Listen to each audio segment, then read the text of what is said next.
कांग्रेस नेता पवन खेड़ा ने सोमवार को एक प्रेस कॉन्फ्रेंस की। इसमें उन्होंने भाजपा को सिंदूर का सौदागर कहा। उन्होंने कहा कि ट्रंप दावा करते रहे कि उन्होंने युद्ध रुकवाया, भारत को व्यापार बंद करने की धमकी दी, यानी सिंदूर का सौदा होता रहा और पीएम चुप रहे। इसके साथ ही खेड़ा ने विदेश मंत्री एस जयशंकर से राहुल गांधी के सवाल दोहराए। उन्होंने कहा, विदेश मंत्री ने स्वीकारा है कि उन्होंने एयर स्ट्राइक से पहले पाकिस्तान को जानकारी दे दी थी। अब सरकार बताए इस वजह से हमने कितने विमान गंवाए, ये कोई गलती नहीं। ऑपरेशन सिंदूर के बाद army chief general Upendra Dwivedi सोमवार को भारत पाकिस्तान बॉर्डर पर पहुंचे। उन्होंने 45 डिग्री टेम्परेचर में लोंगेवाला पोस्ट का दौरा किया। आर्मी चीफ ने जवानों से मुलाकात कर उनकी हौसला अफजाई की और ऑपरेशन सिंदूर के दौरान महत्वपूर्ण भूमिका के लिए उन्हें शाबाशी दी। Army chief general Upendra Dwivedi ने रेगिस्तानी क्षेत्र में सेना की कोणार्क कोर के इंडियन एयरफोर्स (IAF) और सीमा सुरक्षा बल (BSF) के साथ कोऑर्डिनेशन में किए गए जॉइंट एक्शन की समीक्षा भी की। उधर चीफ ऑफ डिफेंस स्टाफ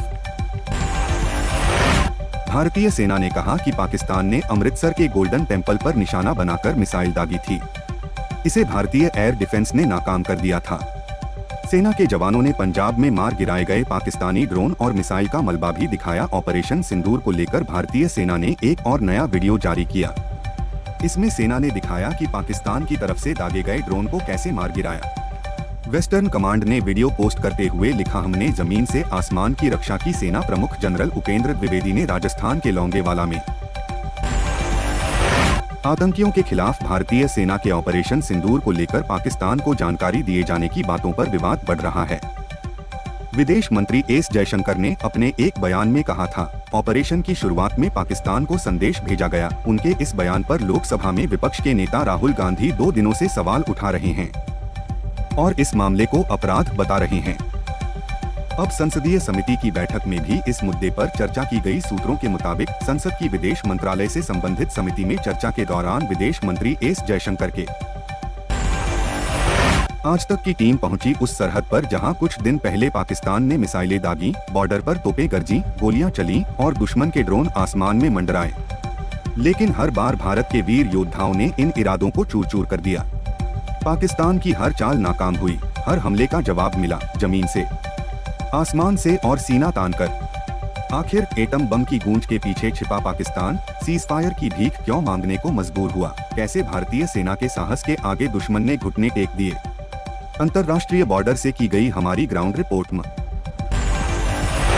चीन ने सोमवार को कहा है कि वह भारत और पाकिस्तान के बीच स्थायी युद्ध विराम के लिए अहम भूमिका निभाने को तैयार है। चीन का यह बयान तब आमा है कि जब पाकिस्तान के उप प्रधानमंत्री और विदेश मंत्री मोहम्मद इसाक डार चीन पहुंचे हैं। सोमवार को बुशाक डार ने शीर्ष चीनी राजनयिक वांग थी से मुलाकात भी की है। 3 दिवसीय यात्रा पर यहां पहुंचे द्वार बीन का दौरा करने वाले पहले उच्च स्तरीय पाकिस्तानी अधिकारी हैं। नई दिल्ली जम्मू कश्मीर के पहलगाम में 22 अप्रैल को हुए पाकिस्तान समर्थित आतंकवादी हमले ने पूरे देश को झकझोर कर रख दिया था।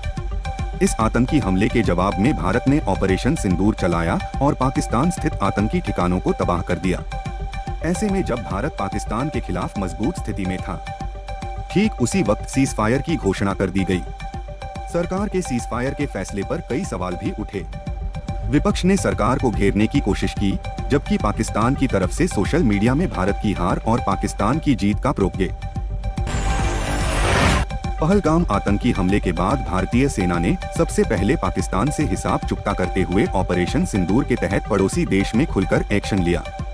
अब बारी देश में छुपे पाकिस्तान परस्त जासूसों की थी।